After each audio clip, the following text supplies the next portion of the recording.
All right. Hello. Happy Monday night. Welcome to our special event tonight, a special training. Would you guys drop some fire emojis, drop some ones, drop some hearts if you are pumped about tonight? I wanted to bring some value to you guys outside of just my brief knowledge with something that we need, something that people can get a little nervous to talk about, something that people can feel weird, right? Saying, oh, I want money. I like money. But I'm here to tell you, I love me some money. I love the resource. I love to be able to give. I love to be able to provide our children with opportunities. I think money is essential, and I believe that there is a really great way to steward it. And so I had this idea, and his wife is actually, we coached basketball together. And when I say we, I really mean she coached and I was just there for a good time. Just cheering her on basically is what I did. But I reached out to her. I said, would your husband be willing to come on and share some of his knowledge? So he is a wealth advisor. Okay. I love that. Just so you know, Luke, I was like, that is so bad to the bone. Like, I'm a wealth advisor. Okay. I'm going to make you wealthy. I'm going to help you become a wealthy person. And talking about just our kids and generational wealth and all of the things that I feel like would just apply to you. So we actually did a call together before this so that he felt confident that he was going to be able to bring what we feel like you guys would need and want. So without further ado, I'm going to go ahead and make him co-host so that he can share his screen and all that good stuff. So I just did. So I just want to make sure you can see that, Luke. But what I want to do is you guys can ask questions, okay? Because there's going to be a lot of probably new things you've never heard, maybe some things that you're like, what is this? So just go ahead and type in the chat any questions you have. I'm going to keep track of them.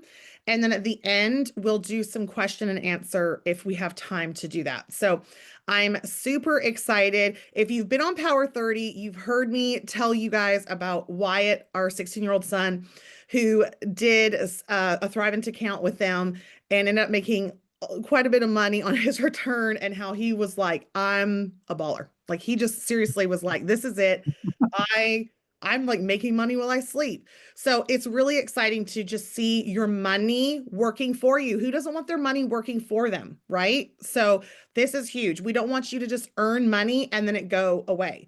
So Luke, okay, I've talked enough. You take over. Rock and roll. Thank you, Alita. It's really nice to meet everybody. I love the cameras on and the enthusiasm and the emojis. I'm gonna have to go back to my team tomorrow and say we got to get it going. I'm super excited to be here. I'm gonna pose a question to you before I kind of do a little more of intro on myself and my background.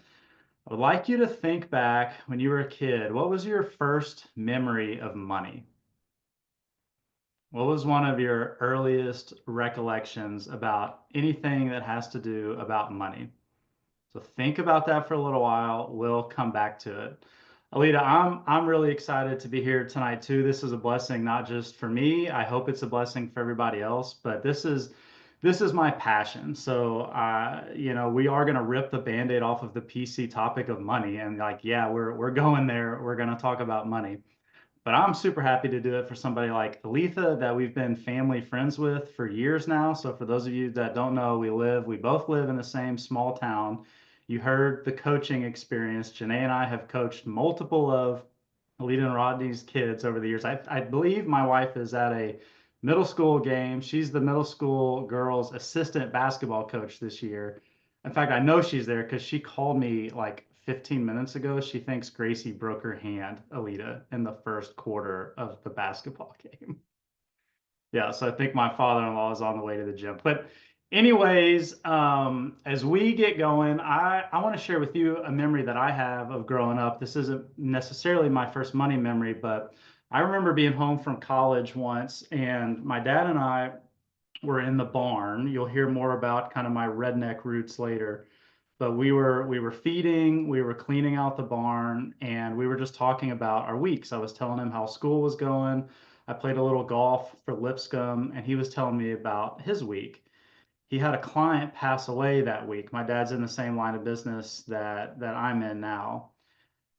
That's not that abnormal of a thing. We work with a lot of people and people pass away. So it wasn't that rare for somebody to pass away. But what was unique about that situation with that client is the first phone call that she made, the widow, was to Jack, her advisor. It wasn't even to the funeral home. It wasn't to her pastor. It was to Jack, her Thrivent guy. And that hit me like a brick in the chest of, man, I want some of that. If there's a business out there that gives me that sort of intimacy into people's lives and also gives the flexibility of the work-life balance, the income potential, and the ability to make an impact in people's lives, that's why I do what I do. But I also know that those reasons are really similar to why y'all do what you do. My career has taken a lot of twists and turns over the years. I was an advisor for about 6 or 7 years, working directly with clients. And then for multiple reasons, I went into a formal field leadership job. But one of the constants through my career has been mentors. I've had a lot of people that have gone before me. My dad was one of those, other advisors, my boss at the time, a gentleman that moved to Nashville to step a couple rungs down the corporate ladder. And I saw that as an opportunity to mentor and learn from him. That was one of the big reasons I went into that position. So that's been a constant for me that I feel like has helped me be a much better person, more well-rounded. And I'll come back to that later around just the power of mentorship and leadership. But that season of my life when I was in a formal leadership position went really, really good. I made it through a couple reorgs. I got a couple promotions along the way. At the last phase, I was leading a 7-state region, about 400 people in that org, about 200 of those were advisors. Texas was part of that group. And I don't know if you noticed, but there's a lot of dirt in Texas. So I was spending a lot of time on the road. There was a lot of hotels, a lot of plane flights, and there was a stretch in 2023 between middle of August and Thanksgiving where I was only not on the road for 2 weeks. And I looked at my wife and I said, I don't think I'm going to do that again. So that is why I'm back in the advisor seat, because I want to invest in people and things that are closer to home and closer to my heart. Massive decision that probably gave me a stomach ulcer, but I know it's the right decision because I'm at home tonight and I get to spend time with you guys. A little bit more of our family. My wife's name is Janae. We have 3 beautiful daughters. We live on 90 acres here in Middle Tennessee. We homeschool. Janae homeschools. Let me be very clear. That's very dangerous for me to lump myself into that. Janae homeschools as a major blessing to our life that we get to be involved in so many different things, sports, agriculture, you name it. Our kids are very enterprising little suckers themselves. They run a summer camp every summer. They have a flower business that they're getting off the ground. They're trying to grow a goat herd to start a goat business. They have some money systems behind the scenes that we're trying to kind of grow their consciousness and habits around money. I have a couple great books for kids and money. So if you want that recommendation, let me or Alita know or throw that in the chat. Myself, um, again, don't let like my role or anything that Alita said give you any sort of ideas other than I really am just like, I'm a redneck from the sticks of Tennessee. If I can have a chainsaw in my hands or my butt in a tractor over the weekend, that's cheap therapy for me. So I like doing stuff outside, get my hands dirty. I play a little golf. I'm a pilot as of the last couple years. That's a super fun thing. But enough about me. Let's talk about y'all. Here's our agenda for the night. If you're taking notes or if you're able, I would encourage that because hopefully we can share a lot of things that you can build upon later. But I have 3 primary topics for you. The first one, we're going to talk about money mindset a little bit. We're going to talk about your identity when it comes to money because everything stems from your identity and from those habits. Number 2, we're going to talk about resources that are available to you. So we're going to back way up and ask the question, what even is a financial advisor? How do I work with a financial planner? What do they cost? How do I find them? And then number three, third topic is going to be, we're going to talk about some ideas. We'll get in the weeds. I'll share with you a blueprint for building a financial plan and give you some ideas that you could use to build yours. But I just want to say again, thank you for being here and congratulations. I think, what I've seen in my professional career is most people want to do well. Like nobody sets out to do a job or a task and like they intentionally want to stink at it. But a lot of people aren't willing to do what success requires. But I think you guys just being here and being invested in yourself says you're pretty serious. You're not just interested, you're invested. So kudos. Okay, first topic, money mindset. Let's go back to that early memory of money. I hope you have one. Think about it for a little bit more if you haven't. And if you just joined, I asked the group, what was one of your first memories about money? Maybe it was from school, maybe it was lunch money, home, a gift from grandparent, birthday money, buying snacks at a gas station. Maybe it was fun things like that. Maybe it wasn't. Maybe it was you couldn't get something because you or your family couldn't afford it. Maybe your parents argued about money. I don't know. But even if it is, that's okay. That's part of your story. Let's grow. Let's go from there. What I know, what I've seen professionally, is what money was like growing up has a profound impact and implications on your relationship with money as an adult. I see it with clients all the time. I ask those questions of what money was like. What did your parents do for a living? And it makes a huge difference. One of my earliest memories was, so I went K through 12 here in Fairview, and Fairview Elementary before Westwood existed, Alita, as you know, is right across the street from Stop and Save. And we went on a little field trip to Stop and Save, and we were told to bring some money. So I had this little red, like vinyl plastic Hulk Hogan wallet that I still remember. It was red, like shiny red. It had a picture of him in his yellow tank top, like ripping it off. And I had a couple dollars in there that my parents had gave me to go over to this little gas station to get a snack. And I remember getting over there and walking around and just kind of thinking to myself, well, I'm not really that hungry and I'm not really that thirsty.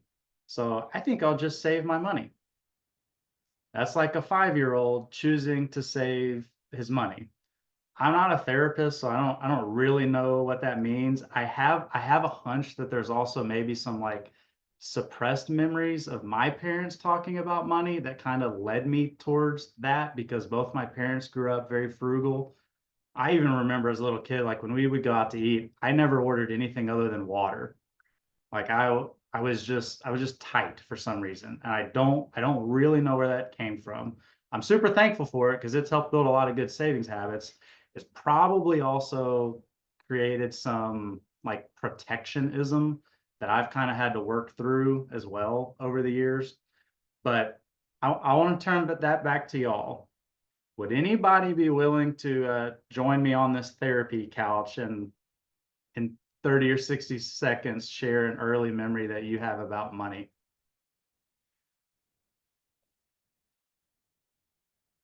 Yes, Lisa, go ahead. Hello.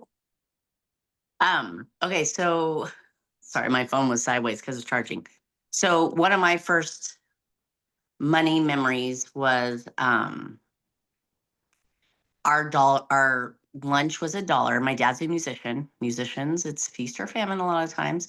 And I remember needing $1 for my lunch money and like digging around drawers and trying to find the dollar. Like I remember like it was yesterday, like pulling the drawer open and trying to dig and look and move stuff around to look for that dollar.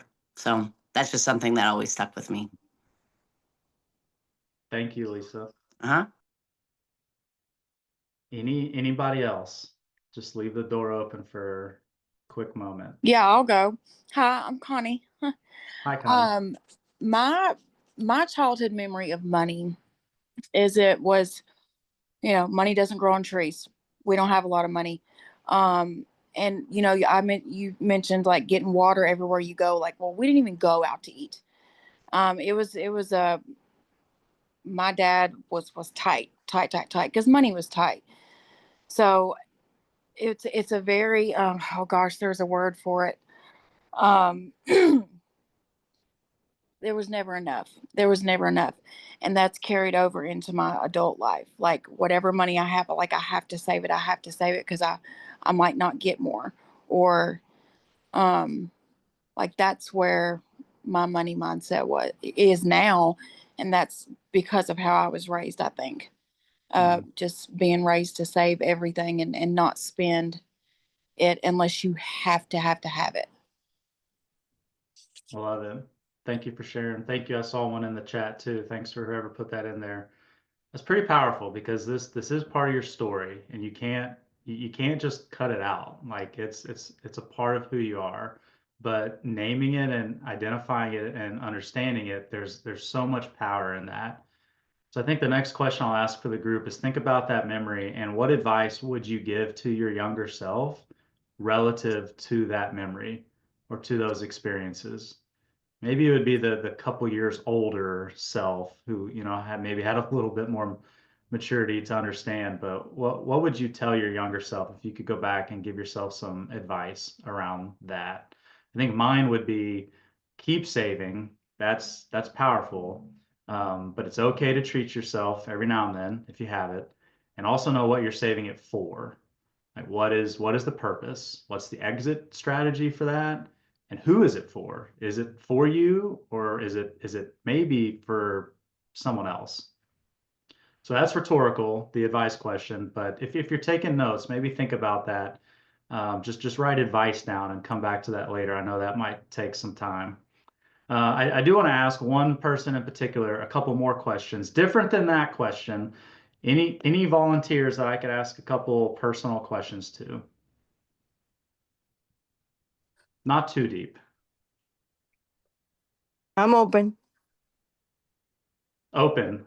Okay. Um, Amanda. No, sorry. Yeah, it Who was was me it? and Who me and was it? I Haldis. didn't. Haldis Okay. unmuted real quick. Go ahead, Haldis. All right. Haldis, my question, I assume you're a decent person with at least a few positive traits. Is that fair? Come again? Sorry, somebody unmuted. I didn't hear you. I'm gonna go out on a limb and assume you're a decent person with at least a few positive traits. Is that fair? Yeah. Could you share with me what a few of those positive traits are? How would your friends describe you in a positive way? Non-financially. Very always like social. I'm very social.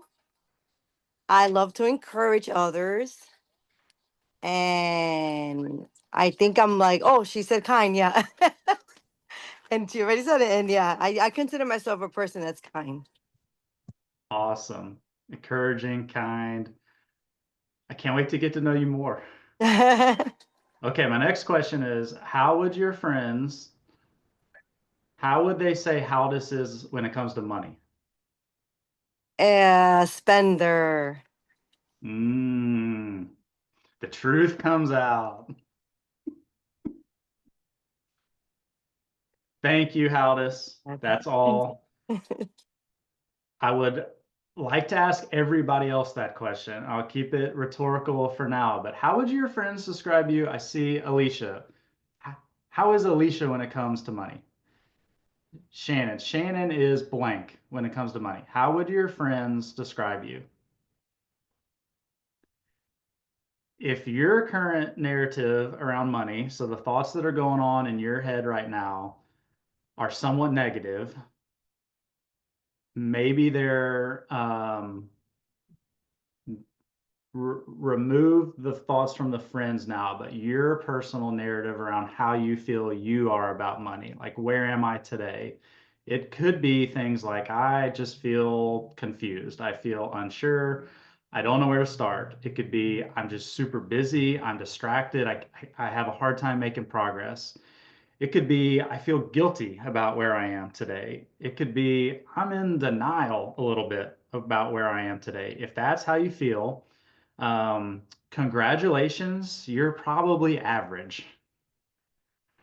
Woohoo.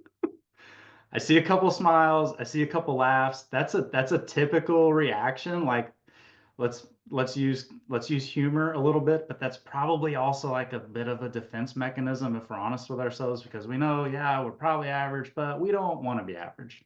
And I don't want you to be average either. That's what we're doing here.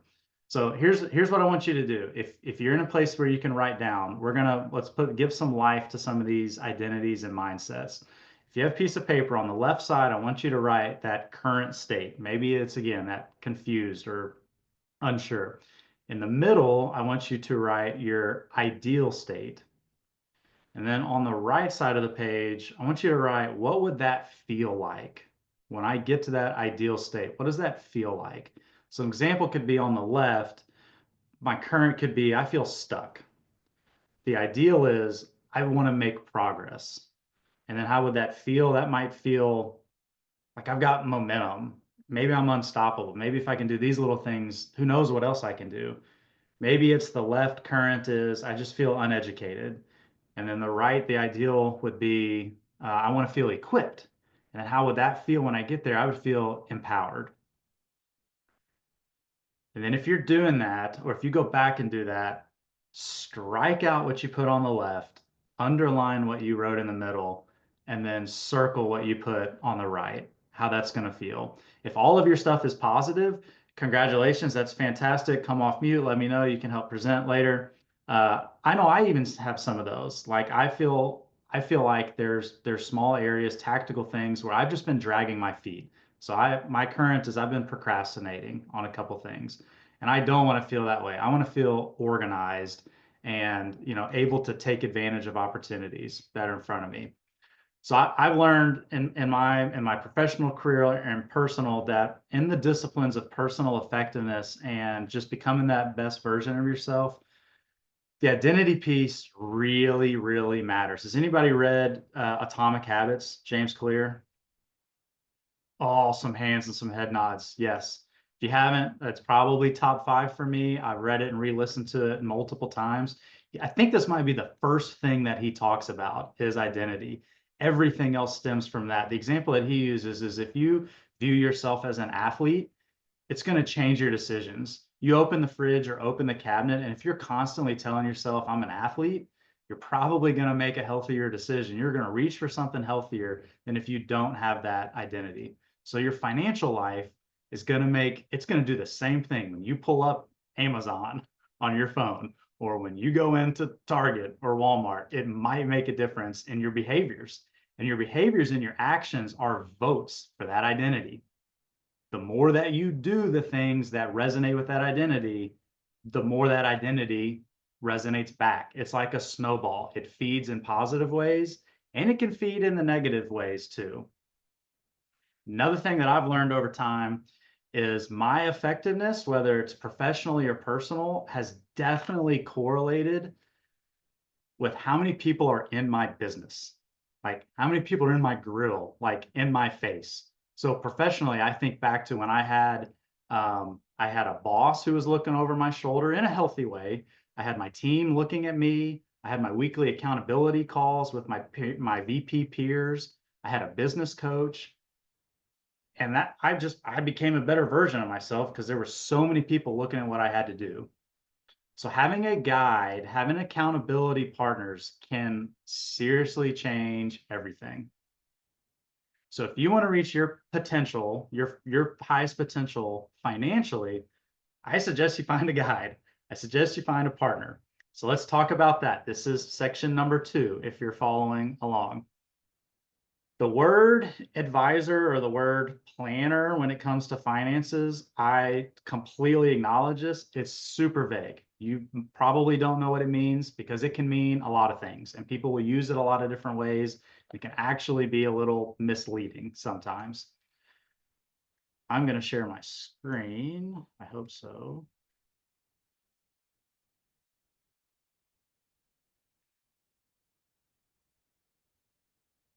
Can I get a thumbs up from somebody? Okay, perfect. I'm going to move you guys back up here where I can still kind of see everybody. There are a few different ways to engage a professional in the financial realm. So I'm going to go through a handful of those for you. The first is simply a coach. And a coach's job is to help you with the fundamentals, help you understand where money is going, build a savings plan, pay off debt. There are some programs that are free, and I'll share one of those with you later, and there's some that are paid. So you could engage with a personal coach on a monthly basis or a per session basis. The second way that you can engage with a professional is what I'm just going to call a product-based relationship. This professional's job is to help you purchase things that you need. So it could be insurance products, it could be basic investments, and that business relationship is predicated on that transaction. So the company that they work for pays them a commission basically when you do that business with them, when you transact with them. To me, that's not a problem in and of itself. And that is what a lot of people need. If there's not a lot of complexity and we just kind of know, hey, I need to get started with a Roth IRA and a disability income insurance policy so I can make sure I pay my bills if something happens to me. That's not a problem. You just need to understand that that's how financially they're being compensated. And then there's not as much incentive for them to be providing you ongoing advice because they got that commission up front. I'd also say that you really need to trust that person. You need to trust any of them, but in this case, when they're getting compensated by the business that you're doing, you need to trust them. The third way is managed investment accounts. So the job of this professional is to professionally manage assets and build you a competitive, low cost, high performance, diversified portfolio. And for that work, for them managing the assets, you pay an asset-based fee. So their interests are kind of aligned with yours because this is the, oh shoot, what's the guy? Ken Fisher commercial. We do better when you do better. So you typically pay, that's around, depending on asset size, between 0.75 and 1.5% of assets is how you compensate those advisors for managing an investment portfolio. And then the last is just pure financial planning. And the job of a planner in this sort of relationship is to provide comprehensive, objective advice. They'll provide you a written game plan and action items for what you need to be doing to make progress towards success. There's 5 main areas of expertise that a planner in this regard is going to cover with you. The first is risk. So this is making sure that we have safety nets in place, and if anything bad happens, you're still going to be okay. The second area is investments. So they're going to give you investment advice and high level guidance on where you need to be investing and how you need to be investing. The third is tax planning. The fourth is retirement planning. And then the fifth is estate planning. So they're somewhat a jack of all trades and likely going to have other business partners or kind of professional reliance or professional alliance partners that they refer out to help with some of those areas because they may not be an expert in all of them. Compensation wise, in this last one, it varies big time based on complexity, but just kind of a high level that I'll give you is it could be somewhere from $600 to $6,000 plus for an annual agreement, usually based on complexity and the amount of time that you're spending with them. Another important note about this sort of professional is you're not obligated to do any other business with them. The advice that they're giving you is kind of agnostic. If they do investments, so if this person also does investment management and also does some of this, you don't have to do that with them. A lot of times you're probably going to want to because they're the quarterback who kind of drew up your plan anyways, and they're going to be able to execute it as good or better than anybody else. I'll use a couple analogies real quick to just hammer this home because I know this is probably the first time that many of you have seen this. So the coaching, how I would put this in layman's terms, is this is kind of the Dave Ramsey. It's the baby steps, it's the budgeting, it's the cash flow, it's knowing where our money is going. And then I'm going to change the order from where I went through this. A planner is what I would call an architect. Their job is to draw up the blueprint. Their job is to draw up the plan. If you're going to build a really nice plan, like if you're going to build a big house, you probably want to engage an architect versus just, Joe down the street slapping it together.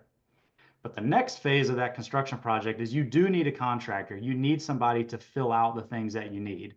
So that's what I would say your product-based person is kind of the contractor in the mix.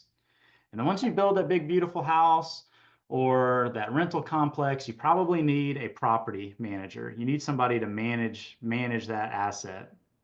Terrible handwriting, Luke. Probably need a property manager. I hope that makes sense. If it doesn't, or if you got other questions, throw it in the chat. We'll follow back up later. The last thing I would say is when you're trying to find this person or find the right person, you're going to have an interviewing process. You want to know, is it a good fit for you to work with? Are they a good fit to work with you? My suggestion is just get to know them as a person first. Ask about their family, ask about their life out of work, get a sense of their values, their personal values, get a sense of why they got into the business in the first place. Don't make it an interrogation. I would recommend not Googling like 15 questions to ask a financial advisor, because the right person, like really the person you want to work with, they honestly want a genuine relationship. They don't want it to be an interrogation. And you might not even know what some of those things mean. So if you don't know what the word fiduciary means, don't go in and ask somebody if they're a fiduciary. If they can't answer, the last thing I would say is relative to this spectrum, definitely fair game to ask an advisor, hey, where do you fall in the spectrum? Like, what do you specialize in? Do you have any certain designations? What's your kind of ideal business? If they can't answer that question, or if they can't ask or answer where you should be on that spectrum, like what might be best for you, they're either super new in the business, which is okay, it's not the worst thing, or they're probably just trying to sell you something and cover up how they get paid or something else. But my experience has been most advisors are in this business because they want to help, they want to make an impact, and they're kind of nerds, and they just, they were good at math in school and they like people, and they found that that's a good combination. All right, while we're building stuff, I'm going to transition now to topic number 3. While we're in the vein of construction, if you engage with a planner, where most planners are going to start is they're going to start with some sort of process. Our process on our team, we use the acronym FAST. So our process is FAST, which means, or each word stands for, we're going to start with your future. Let's have conversations about your goals, what you want for yourself, for your family. So let's talk about the future, and let's talk about if we're a good fit to work together. And then we're going to go through a phase of accounting. We need to get organized. I need to know where you are today. If future is kind of defining point B, where we want to go, accounting is defining point A. We need to know where you are today. The S is strategy. So we're going to collaborate together. There's going to be work that we work together on, and then there's going to be work where we kind of go into our planning layer and crunch the numbers and use our software, and then we're going to come back together and we're going to strategize on where do you think we should go from here? What do we need to do? Which takes us to the last step of we're going to take action. We're going to implement, we're going to get tactical, we're going to build you a action list, and we're going to be your accountability partner through that. Your next question is going to be like, well, what even are we doing? What does that look like? We have to prioritize. We have to have a hierarchy, because we all have a lot of goals. Like, we probably don't want to work forever. We want to retire. We want to maybe send our kids to college. We want to make sure our kids are okay if something bad happens to us. We don't want to pay too much in taxes if we don't have to. Maybe we want to be a little generous along the way. So what we use for that is the darn share thing is in the way. here's your blueprint that I mentioned earlier. Here's your financial house that we're going to be building together. This financial house, if you think back to your ideal identity, your avatar, if you will, like if you had a financial avatar in the metaverse that is the best version of yourself, if we build this financial house and we're really thorough and we take our time through each stage and we provide structure and rigor to that, my hope for you is that financial avatar has a paid off car in the driveway of this house, and they have college funds in the kids' bonus room, and they have retirement accounts growing in the garden. They have an airtight life insurance plan lounging by the pool because they've just got peace of mind oozing out of their ears. Maybe a nice new pair of sunglasses because you just had a good month and you take care of all your other adulting responsibilities. You splurge on yourself a little bit. But anyways, this is the blueprint. So what I'm going to do is I'm going to take a quick tour through every level, and then we're going to go back and we're going to go one by one, and I'm going to share a few ideas in each level that may be beneficial to you. I promise you they're not going to be exactly relevant to each of you, but maybe you know somebody that they could be relevant for. So if you're building a house, where do you start? Start with the foundation. I'm sorry, I'm not that good at reading lips. Yeah, we start with the foundation. That's where we start with a financial plan too. So the foundation is, as you can see here, it's basic cash flow, it's emergency funds, it's your insurance coverage, and it's your estate documents. These are your safety nets. These are your, if something bad happens, is the rest of the house going to be intact, or am I going to have a crack in the foundation and all the other stuff that I've been working on is just going to filter right through the crack? As planners, we don't want that. You'll find that most planners are really good at playing devil's advocate and saying, what if? That's part of our job, to like challenge you with that, of what if this happens? Because we don't want to be, this is a long-term relationship. The widow wouldn't have called my dad if they hadn't been, if he hadn't been a part of the family for a long time. So I don't want to get 20 years down the road and something bad happens and I'm sitting here saying, oh my gosh, we should have talked about that. The first floor of the house is about saving and building assets. So this could be for goals such as retirement that I mentioned earlier. Maybe it's buying a first home or a new home. Maybe it's we want to send the kids to college at some point. The second floor of the house is spend. So this is distributing assets. So when we get to the point where we want to be financially independent or our main sources of income are not there as much, how do I take my assets and generate income out of my assets and do that in a sustainable way that lasts for life? Because, hopefully you retire once. So how do we make that last? How do we make the money last longer than you last? And how do we do that in a way that your assets can continue to grow, hopefully, and that we send as little money to the IRS as possible? Not getting political, but spoiler alert, I would rather you and your family and the causes you care about have more money than the IRS, federal government. See a few people are in the same boat there. And then the roof, the attic, the shell of the house, if you will, is legacy, is stewardship. It's asking the questions of who's going to be the next steward of this money and how can I be generous today and tomorrow? So there's a risk here of feeling like it's chronological. I don't want you to feel like it's chronological. I hope that we can talk about how can we live out those values today and tomorrow down the road. Okay, so let's do a deep dive. Let's get started on our tour. So let's go to foundation. Like I said earlier, this is the what ifs. These are not always the most fun things to talk about. Like it's not as sexy to talk about your estate plan and your will and your trust as it is your investment portfolio. I acknowledge that, but we really need to have those conversations. So one of those basic ones is life insurance. You're not all pumped to talk about life insurance? I saw no emojis, no smiles. What about life insurance?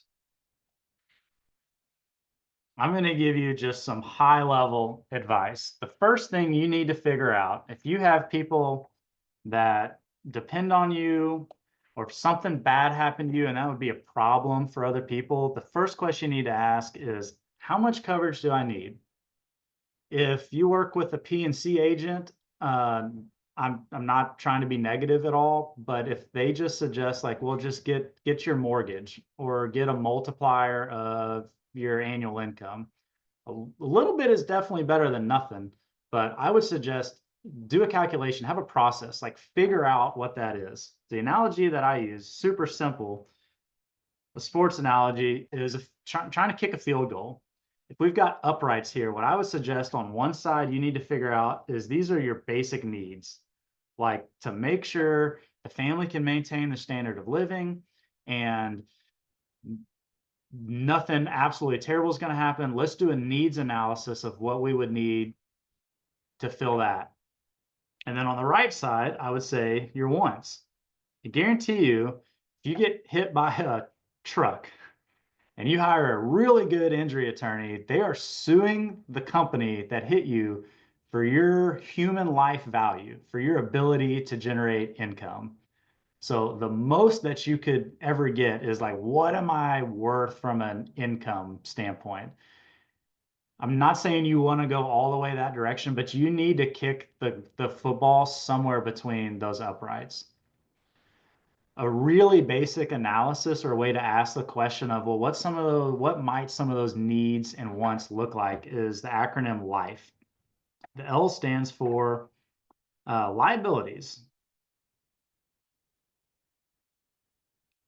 So if we need to pay off some debt, we need to pay off some student loans, car, house, what liabilities might we want to take care of? The I is income, and this is typically the most common overlooked factor, and it's the most important. Because even if you pay off your mortgage, whose mortgage is bigger than their income? Even if you get the mortgage out of the way, that's really just a drop in the bucket if your family were to lose your income. So ask the question, how much of our income would we need to replace? For how many years would we need to replace that? Typically should be the biggest number in the calculation.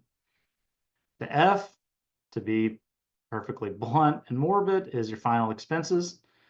You just died, there's extra expenses that we weren't accounting for. Let's take care of that. And then the E is extras. Maybe you have some benevolent objectives. Maybe you want to leave something to a church or charity. Extra/education. If we've got kids at home, you want to make sure if that's a goal of yours to help cover that and put them in a good position to start their career and not have a lot of debt. If that's a goal of yours while you're here, I would just challenge you to say, what if something happened to you? Why would that goal change if that's the case? Okay, idea number 2. We're still in the foundation. Who here has minor children at home?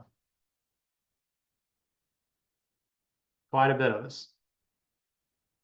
If something happened to you and your spouse, okay, so you both pass away, tragic accident,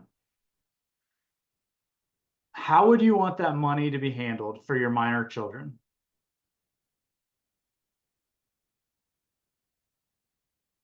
So there's probably something there. You probably have equity in a home. You probably have some life insurance. You might have a retirement account. If you're not destitute, there's probably going to be something there. How do you want to have that managed for your kids? If you have a will, but you really need a will, if you're average, if we're average, like we acknowledged earlier, you probably don't have a will. I see it all the time, but you need a will. If you have a will and you have legal guardians specified in your will, your legal guardians are going to be responsible for that money that is there for your kids. That was your money, but now it's the kids. So the legal guardian has the parameters of making those decisions. You trust this person or else you wouldn't have named them as legal guardian, correct? Okay, but you probably have a dollar amount in your head as I was talking about those things. Think of that dollar amount that would go, how much do you trust that person now? Has it changed? Hopefully it hasn't, but maybe it has. Here's the question I would ask. Put yourself in their shoes. Let's flip this around. If if your brother or sister passed and you're now responsible for helping raise your nieces or nephews, how much discretion would you want in those financial decisions versus how much direction would you want? Do you want the legal liability of having all those decisions and answering to your nieces and nephews who are definitely going to have an opinion one day on how the money should be handled? Or do you want it kind of spelled out for you? The gray area is very large. Your legal guardian has to use the money for the benefit of the kids, but that's big. You know, if I pass away, my kids go to my brother. I'm not saying he would do this, but like, well, you know, Mayor, things are tight now with us taking Luke and Janae's kids. Your minivan's kind of getting old. Those new Denali Yukons look pretty nice. I think, you know, maybe we could use Luke and Janae's money because it's Luke and Janae's money in their mind, right? Because it was ours. We died. We're dead. He doesn't care anymore. But it's really the kids' money. If this sounds like a problem to you, enter what's called the testamentary trust. If you have a will, you can integrate a testamentary trust into your will, which allows you to specify these financial decisions in advance. You can specifically spell out, if we pass away, testamentary just means it springs into place when you pass away. So it's just kind of dormant. It's just kind of hanging out there. But you get to name a trustee of that testamentary trust, which can be the legal guardian, or it could be a different person. If you have a different person, I would suggest that. Just the liability lifting of the person who's the legal guardian is probably going to be a positive thing. There are also institutions that you could have as that trustee. And then it takes the heat off of them. And it allows you to be really particular on what you want. The next question I would ask is this same scenario, you and your spouse passed away, but now your minor children are getting ready to turn 18. How do you feel about them getting their share?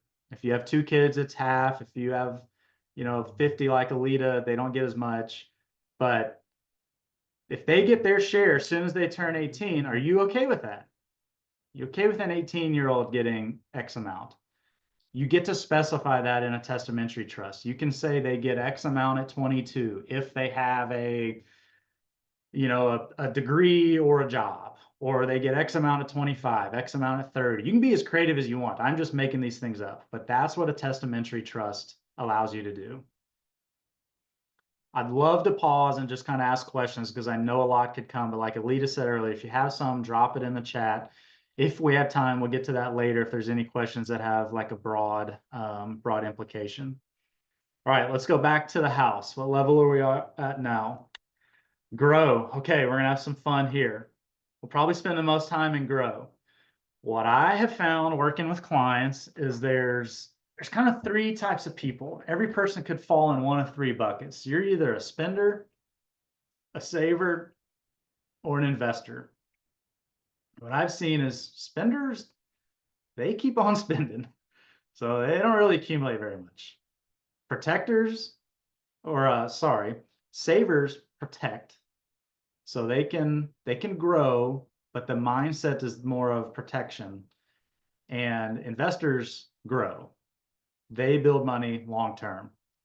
I saw a quote a couple weeks ago. I don't want this to come off badly. I'm not trying to shame anybody, but I thought it was funny. He said, if you I think he was quoting a pastor or something. He said, if you look at your driveway and you look in your closet and you look in your house and you have more money in your driveway and more money in your closet and more money in your house than you have in your bank account, you's a po fool. So the point I want to make is when it comes to saving, while we're talking about the growing, is not to shame, but to motivate, because newsflash, nobody's going to do it for you. Nobody's coming for you. Your future is relying on you to do it. Nobody's going to do it for you. Your future self's crying out for you to save and invest. And guess what? Nobody's coming. Even if somebody does leave you some money, they're dead. They're not here to help guide you in that anymore. And there's a joke in the business, they call it the rule of 18. Upon receiving an inheritance within 18 days, they're at a car dealership, and within 18 months, the money is gone. That's not statistical, but I'm telling you, I've seen it. So it has so much more to do with your habits than it does luck or anything else. Let's talk about growing assets. I'm going to share a calculator for you or to you. This is just a basic future value calculator. You can Google this. You can ask ChatGPT, if I start saving X amount, what, and it earns this, what it'll be down the road. Let's play with it a little bit because this is powerful. Einstein called it the eighth wonder of the world, compound interest. So I'll run a couple examples, and then if anybody wants to raise their hand and say, hey, do me, or hey, what if I start saving this at this age, what would it be? But for example, let's say you're 45. So I'm picking a 45-year-old, and they're going to start saving a couple $300, $400 a month, let's say $5,000 a year. And they do that for a couple years. You build the discipline, your income keeps going well. Let's say you go up to 8,000, and you do that from age 49 to, let's say, 52. Then you're cranking, you're seeing your money grow, you're loving this investing thing. Let's say you do $1,000 a month. So 12,000. And let's take this all the way down to 65. Anybody have a guess how much money is going to be in that account at age 65 at 8% interest? 200,000? Let's see.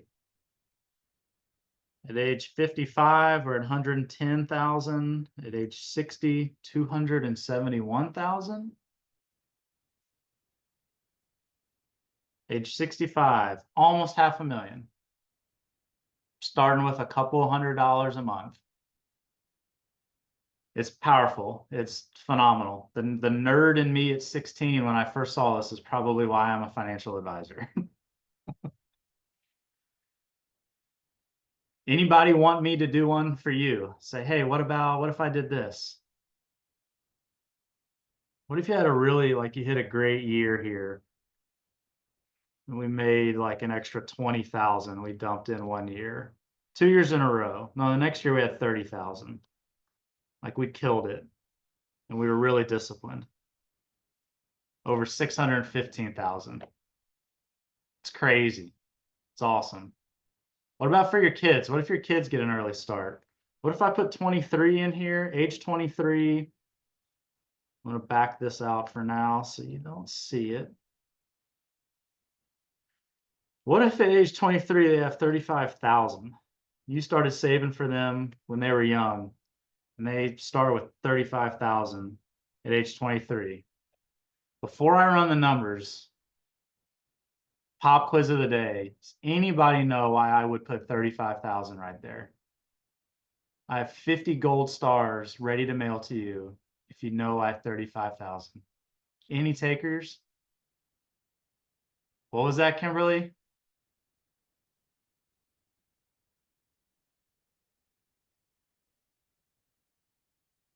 All right, I'm going to run it. One time, 35,000. Let's go down to their age, 65. Almost $1 million. Wait one more year. Wait one more year. What? $1 million. 66. How cool is that? Okay, here's why 35,000. Anybody heard of a 529 plan? College savings. So a 529 plan is a kind of college savings plan. 529 plans were part of some tax law change a couple years ago where they opened up more options and made 529 plans even more favorable than what they were. A child, if they don't use the money for college, can transition 35,000 into their own Roth IRAs. Now, it's still subject to the annual Roth contribution limits, but that is huge. That is stinking awesome. So let's see what it would take for you to get to that 30,000. And again, I know your kids might be out of the house. They might be older. This is just like good stuff. So let's say you start I'm gonna say 500 a year. I don't know if that's gonna be enough. We'll see. I'm gonna go all the way to that 22.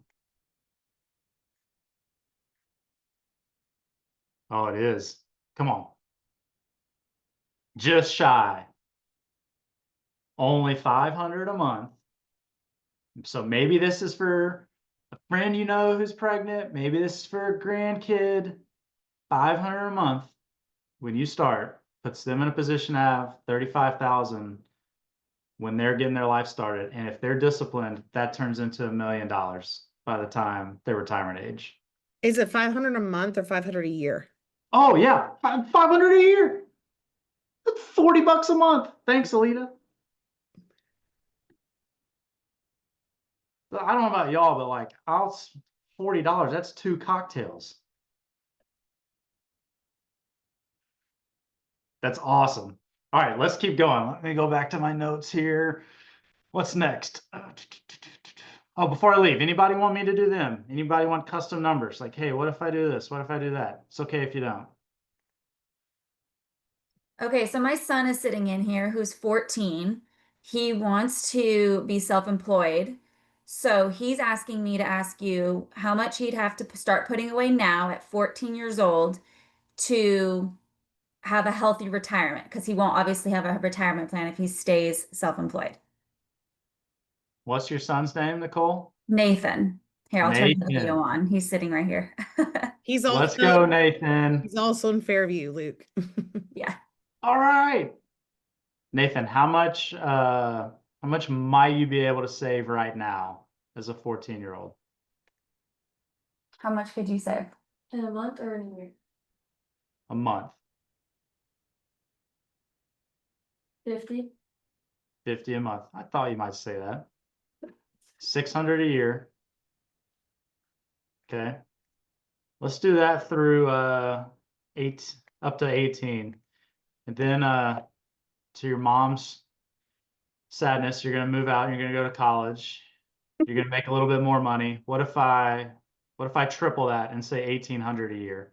Think you can do 150 a month when you're working part-time jobs in college? Mm-hmm. Okay. So 4 years of school. Then you get out of school. How about we up that a little bit more, 300 a month? You got a full-time job. All right, so 3,600 a year. And I'm not even gonna up that. We're just gonna leave it at that. But Nathan is already super enterprising.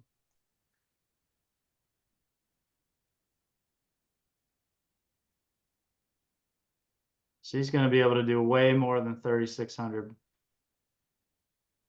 But just at the 3,600, because you got an early start, Nathan, almost $2 million, brother.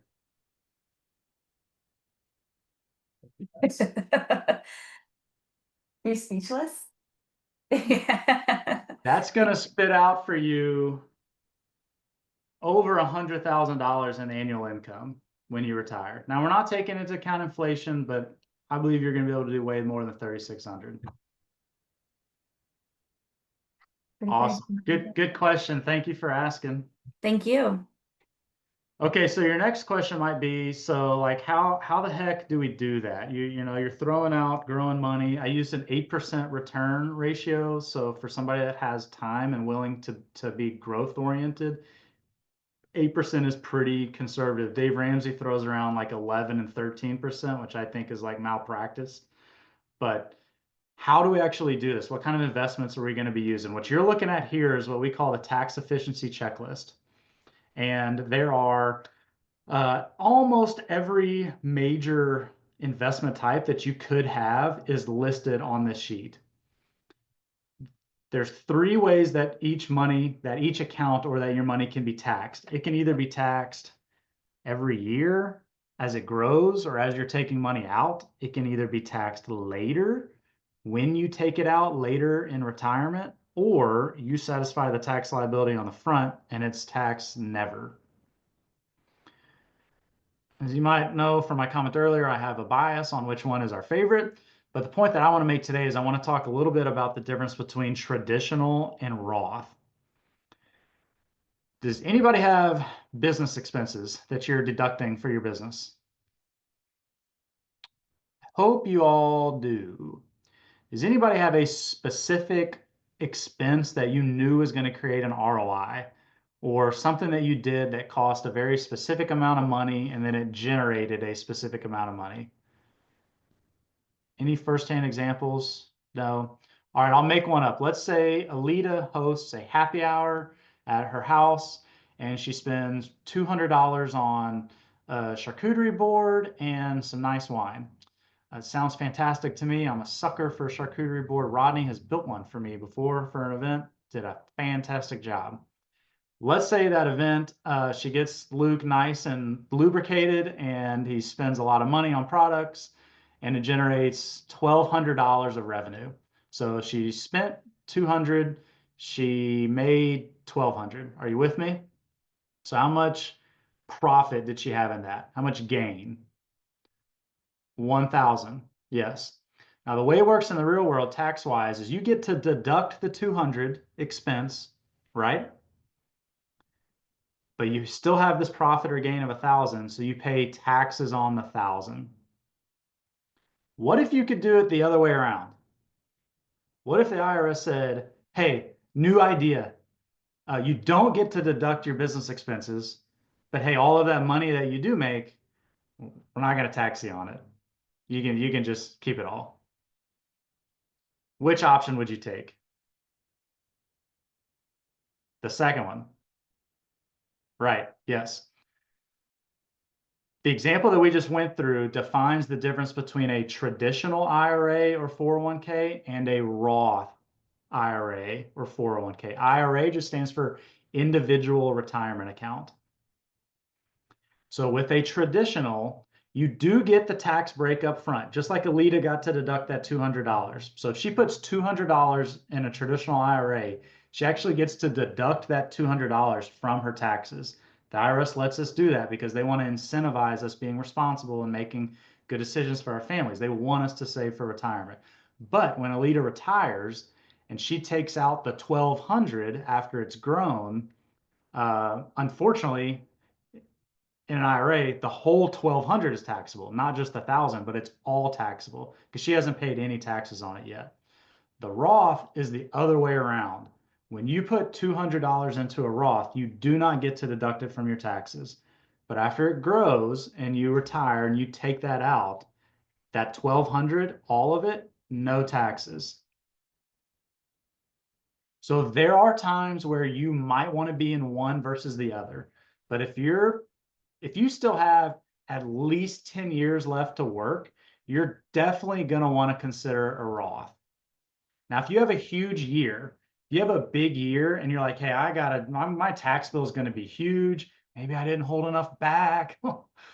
You might want to dump some in the traditional route. The other thing, beautiful thing for y'all as business owners is you have extra options available. So there's things called a SEP, a self-employed pension plan. There's something called a solo K. So it's like a 401k, but for entrepreneurs or for self-employed people where you're the only employee in the business. And the contribution limits to those are very high, very nice. So if you have a big year and you're like, man, I want to stuff 50 grand away this year, you have more options than your regular W-2 employee does because you have that 1099 income.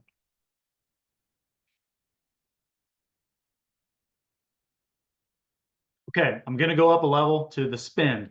So we're going up the staircase. We're on the 3rd floor of the house now. I'm going to try to go quick because I know we're over time of what you originally expected. But in the spend level, we're going to stay here on the tax efficiency checklist because there's one type of account that objectively stands out above the rest. When you look at this page, one of these accounts is kind of different than the others, maybe better. Any takers, any guesses on what it might be?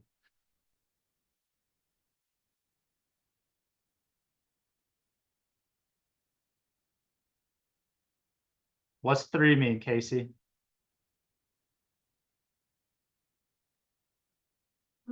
The tax never column. It is in the tax never column. There's one type of account specifically in that column that stands out above the rest. It is the HSA, the health savings account. Now, here's the first caveat on an HSA. You have to be in a high deductible health insurance plan to be eligible for an HSA. So that may not be you. If you have a W-2 job or your spouse has a W-2 job, and if you've got health insurance, if you have access to a high deductible plan, this is going to be one of the reasons why you're going to want to consider that. What's so special about the HSA? The HSA is what we call, it has triple tax benefits. So when the money goes in, you get to deduct that from your income. That's awesome. As it grows tax deferred, so there's no tax on the growth, which helps that compounding interest. And then when you take the money out for qualified medical expenses, it's tax-free then. So it is the only instrument, it's the only thing in the tax code that has that sort of triple taxation benefit. Most people that have access to an HSA, they fund it a little bit, you know, $100 a month, couple $100 a month, and then they have, you know, prescriptions that they're on, they have a gym membership, whatever it might be, and they pretty much use that HSA. It's kind of money in, money out. But there are more and more people that are funding their HSA and then letting it sit, letting it marinate, and then taking out distributions much later on down the road, or at least that's their plan, to take advantage of all that tax-free growth. Listen, we'll try, like if I'm designing an investment portfolio for you, we do our darndest to eke out 1 or 2% here and there. And that makes a massive difference over time. But when we're talking about tax rates of 10, 20 or higher percent, that's a huge difference. So the tax man will come in and devastate a plan quicker than anything. So you might be saying like, well, you said the whole qualified health or qualified medical expenses. How does that work down the road? The beauty of it is you can take a distribution in the future to help offset medical expenses from the past. So what you have to do is you have to keep a log, you have to keep a record of all your medical expenses today, and you get to use those to offset distributions or to count as tax-free distributions from your HSA down the road. So I introduced this idea to Janae, my wife, a few years ago. She's like, sounds good, but you're saying I have to keep all my receipts and everything? I'm like, yes, you are. But we're going to save a lot of money over the long run. It's going to be worth it. So we've been doing this for a couple of years. So if you have an HSA or have access to it and you have the discretionary income, I would put this up on the list. It has some of the best tax advantages out there. Again, maybe it's not for you. I know, hopefully maybe it is, or share that idea with somebody else. Okay, back to the house, just to wrap real quick. We're at, that's not the house, but my share thing is in the way again. We're at the top. We're at legacy. Again, I want to go back to the danger is thinking that this is chronological. This is, you know, one day when I get there, or, you know, once I have all the other boxes checked off on this house that you're showing me, then I can be generous. Then I can think about my estate planning. Then I can think about the other causes. But the provocative question that I would pose to you is, whose money is it anyways? How much is it for you? How much is for family, for future you, for others? Who's going to be the next steward of it? There's a profound difference in the perspective of like it's all mine and, you know, like really protective of it versus that mindset of I'm stewarding these resources for, yes, for me, but for other people too. Because I mean, one thing I know, unless y'all figured out something that I haven't, I don't get to take it with me. So it's definitely not all mine. You know, by definition, I don't get to take it with me. I also know that I didn't create it. Like I didn't make the money just poof out of nowhere. I did kind of earn it maybe, but I believe God gave me the ability to earn it. And he's put people and things in my life to be a blessing. So if he created it, if he created money, if he created everything, he created money. And if he kind of gave it to me, then I got to wrestle with that. So since I'm temporary here personally, this is just Luke. I submit to viewing my role as a temporary trustee to the money. You don't have to adopt that, but man, I know like as I have that mindset leads to better results because of the accountability, because I'm just not blowing it. Like I have to answer to a higher power. And I believe it leads to better outcomes in the heart too. Scripture says, he who refreshes others will be refreshed. Given it will be given to you. A good measure, pressed down, shaken together, running over, will be poured into your lap. That sounds okay to me. Scripture says if you spend yourselves in behalf of others, behalf of the hungry, I think it says the hungry, and satisfy the needs of the oppressed, the Lord will guide you always. He'll satisfy your needs. You will be like a well-watered garden, like a spring whose waters never fail. I want that. So again, this is just Luke's version, but I want some of that.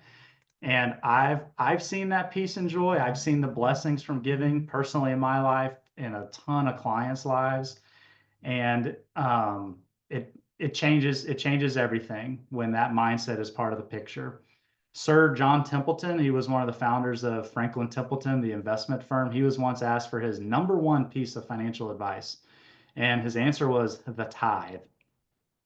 He said, I've never known anyone who tithed who didn't massively grow their financial wealth. So that's a sermon for another day.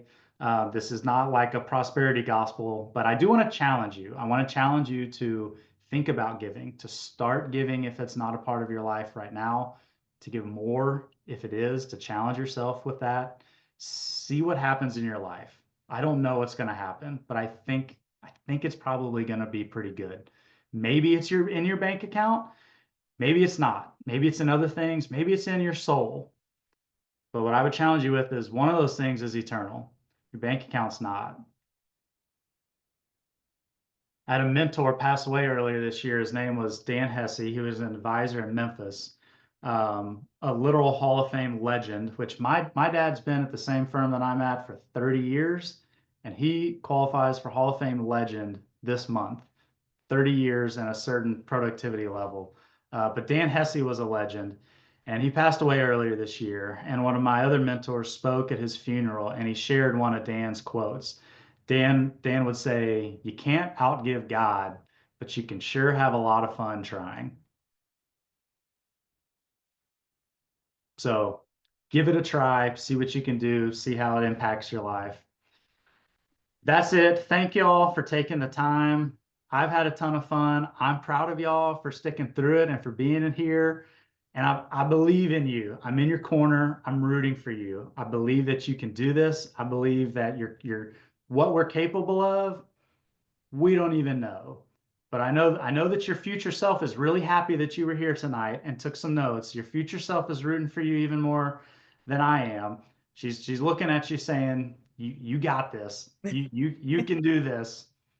So Lita, I'll turn it back over to you. I've got some contact info for the resources that I mentioned earlier. I'll put that in the chat. I've got the free coaching option that our organization provides. I've got a financial coach that our team refers a lot of people to. You do pay to work with him. And then I'll have our team's information too, a phone call number, a text number, an email, and our website.